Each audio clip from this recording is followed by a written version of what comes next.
ühesõnaga oleme siis nüüd Lätis, nii nagu te ka meie sotsiaalmeedia siis asjades näinud juba olete. Nüüd me oleme lõpuks jõudnud siis sellesse kõige mõnusamasse kohta, mis on Bugout.eu siis showroom. Minu kõrval istub minuga Janis. So, I start with the first question. What inspired you to start Bugout.eu? Yes, hi to everyone, first of all, but as for Bugout, it started actually pretty simple, as myself being a little bit connected to Latvian military.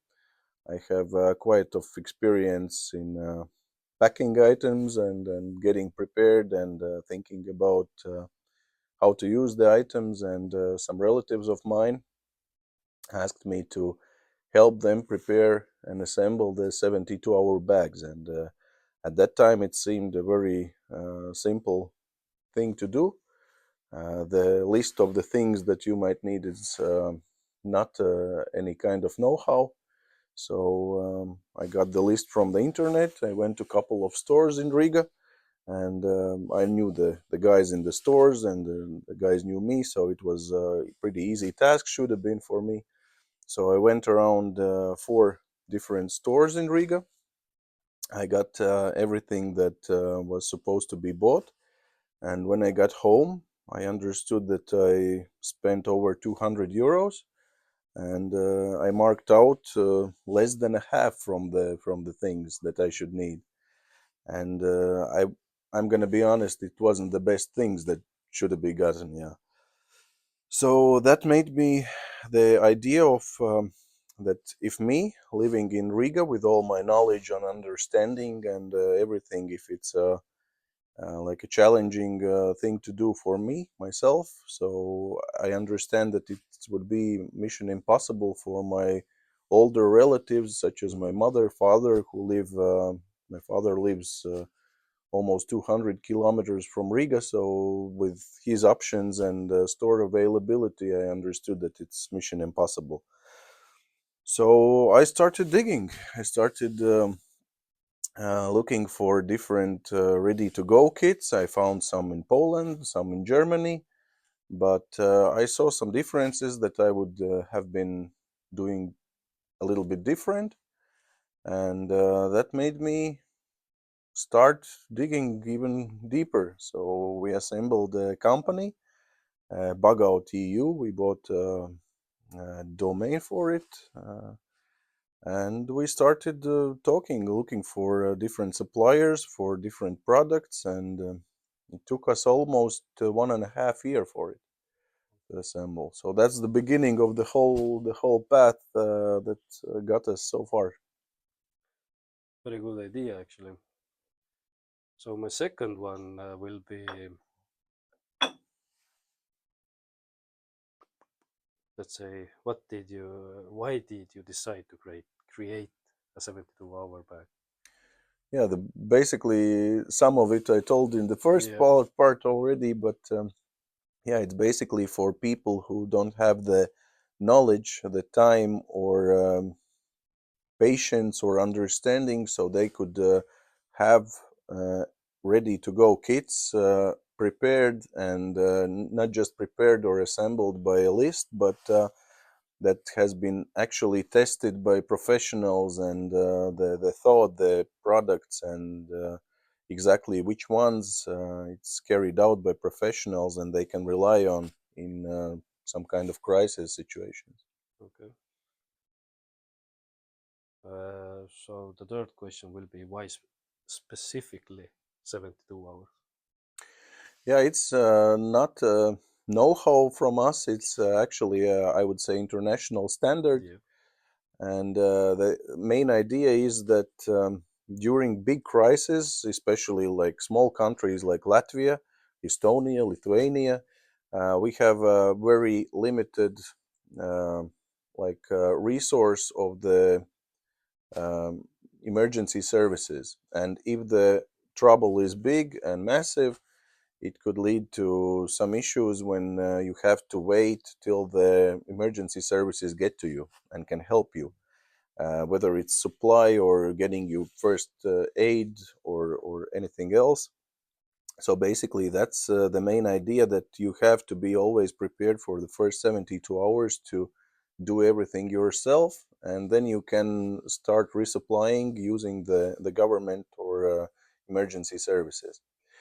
Um, Actually, about the 72 hours, I know that there's Germany, there's came out a recommendation, but I have heard that some countries are considering making it like not mandatory, but you have to be prepared for these 72 hours, because as we have seen in like floods last year in Spain, fires in California at the beginning of this year, and recent blackouts in Spain and Yeah. Portugal, it showed that anything can happen, and it can happen to very big and wealthy countries as well, not just small ones like Baltic states. And the best thing how to prepare, and I can tell you absolutely surely that have a better night's sleep is being prepared yourself. Yeah.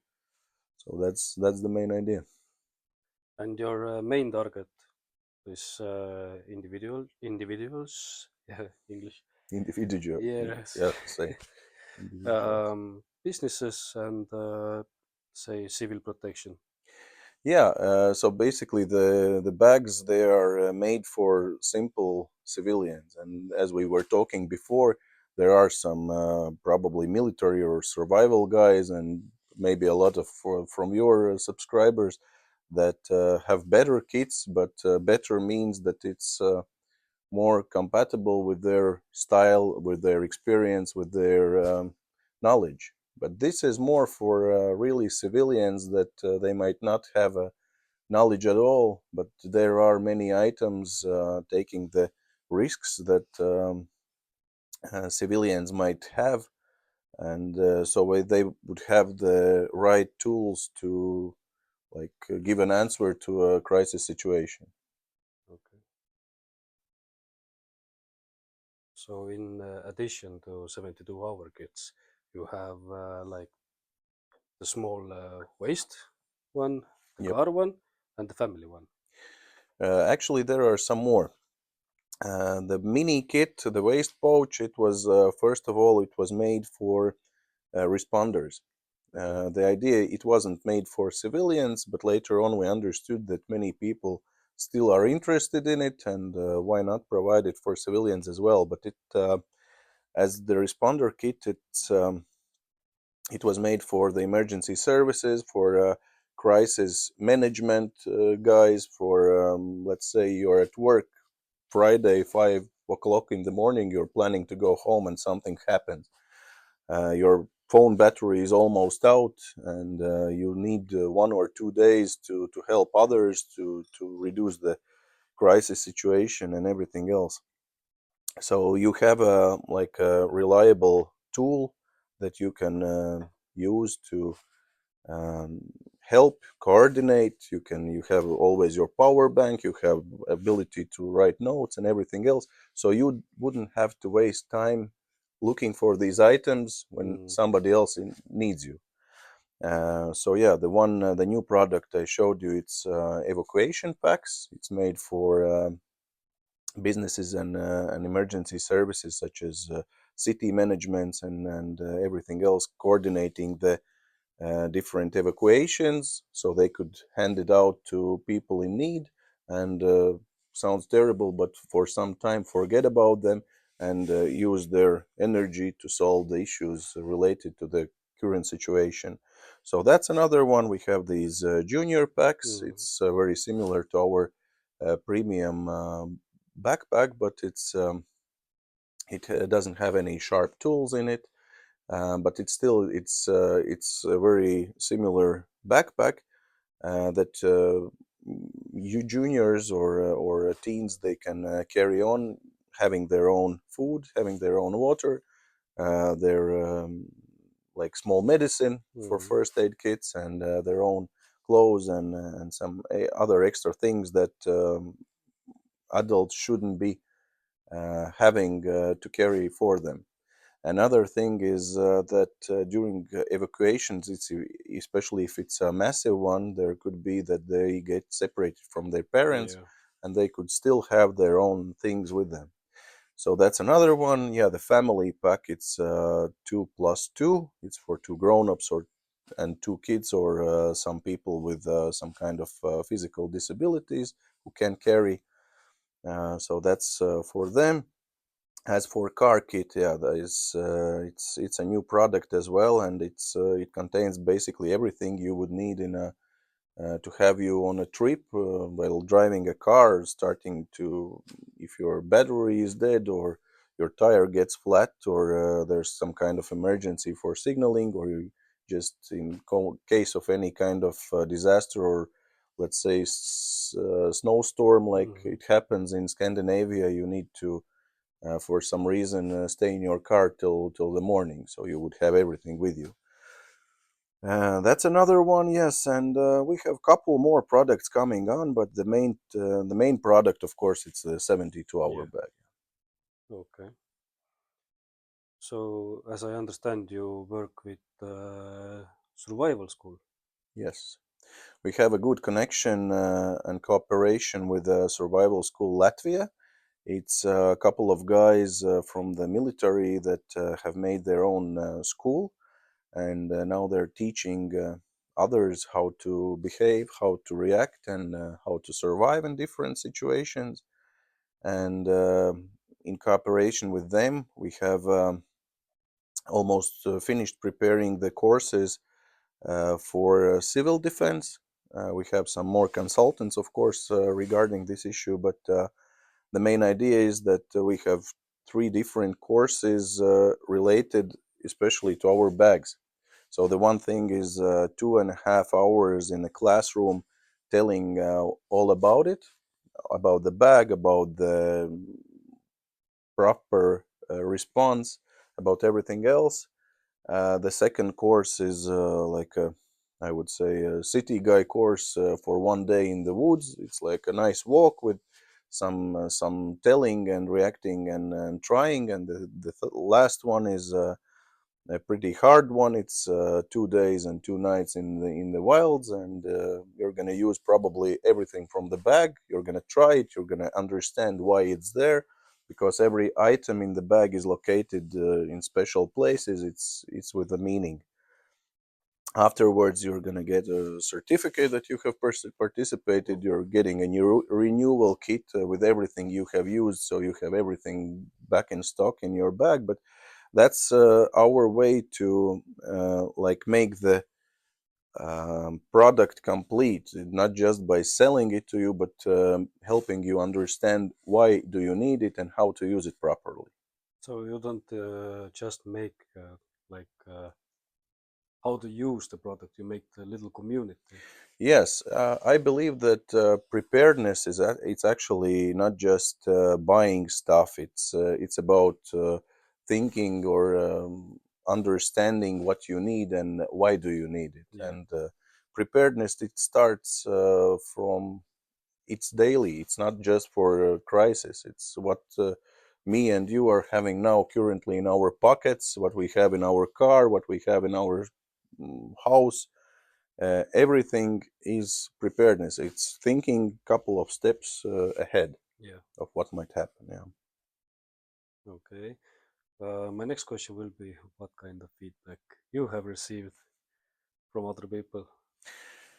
Actually, we have most of the comments. I would say major of them is very positive. Yeah. People are very happy about the product, and we are very happy to have the even the highest authorities of Latvia, valsts ugunsdzēsības un glābšanas dienas. They're the one responsible for firefighters and rescuers. They gave us a big award for our products and like investment in overall civil defense and understanding. And many people who really daily work in civil defense, they use our products as a good example of how it should be made, of they're buying them themselves privately. and that's probably our best reward. Of course, we have received some comments or um, let's say some understandings from people that vary, that would say that are saying that we should have done something differently, or they are not needing such a bag at all. And I believe everybody has some part of truth in that, because not everybody needs such a bag. And as I'm always saying, a 72-hour bag for a granny, a student, and a military person will vary. It's okay, it's normal. Mm. And it's probably not suitable for some really tough survival guys who can build a city in a week with their own bare hands. And it's but it gives us a good understanding of what people see, of what they think. And we're always open minded and open for like reasonable criticism, for good ideas. If somebody has something they would like to offer, or they see that we can do better, we're always open to listening. It's not that we're like some kind of closed community. But the third part I mentioned about getting a award, and having all these people with, I would say, experts from this side of civil defense buying from us, and saying we have done a good job. That's probably the best award for us, and uh, like uh, a real quality sign that we have done a good job by assembling these items. So now I think that question will be even more important than the others for the viewers. How do you ensure that your kits are practical and good for different crisis scenarios? Yeah, so basically, what we have done, it all started by assembling the items myself. And what we did, we bought almost every item in every category that seemed reasonable. It was whether from our own experience, or it was by checking the reviews and everything else. So we were buying stuff all over the world. Uh, and then it came, our team expanded, and we added some other military guys. We added some survival experts, guys from civil defense, and the last ones that joined were people risk analytics. So basically, we put our minds together, and what we did is that we physically tested all the items. We were trying to get them to breaking point. We were not intended to use them anytime, and that gave us a good understanding of which item is good, and which item should be removed or not considered. So yeah, that was the last one. And talking about risk analytics, it took us they gave us some kind of understanding better of how many percent there are that a civilian might use this item, and how much we should focus, I mean, financially and by means of weight of the item or size, how much we should focus on it. And it made some changes as well. For example, the same shovel. First of all, it was a pretty big one and heavy one, and considering these issues, it was reduced greatly. But still, the items included in the kit, they are tested. Of course, there's always a place for subjective upgrades, but we leave it to the customer, and the things that are inside, they're absolutely good for its purposes. And if somebody is a specialist, or feels a little different about any kind of items, you're always welcome to upgrade it and use this as a starting kit, and do it the way you want it for yourself. So the last question: what are your plans for the future? Yes, I believe that we're going to expand. Of course, Latvia and Baltics, it's our starting point. We have a lot of people already ordering from all across Europe, but I believe we're going to expand. We want to stick with the production ourselves and maybe expanding in case of some new models. But otherwise, we are probably going to look for distributors all across Europe that want to represent our product, that want to represent it locally, and that's our probably main goal for the next couple of years. Of course, we're gonna talk to different municipalities and cities across. If it turns out that currently Riga and some other pretty big cities in Latvia are gonna test our evacuation packs and responder kits practically. So we're gonna give it some time to try it. But after that, I believe it's if it's gonna work greatly and there is no changes have to be made, it's gonna be our next step when we start offering it to some other countries and cities and locals. So that's the main point, yeah. Of course, telling people about the importance of preparedness, teaching them that how to do it correctly and promptly. So that's our main mission. Yeah. Okay, very good. That's all I have. Thank you. Thank you for that interview and inviting us here Good and having you here. and showing all the new stuff, and it's actually pretty cool stuff. We like it too. Yeah, it's very good. So, nii, sai hea vist küll.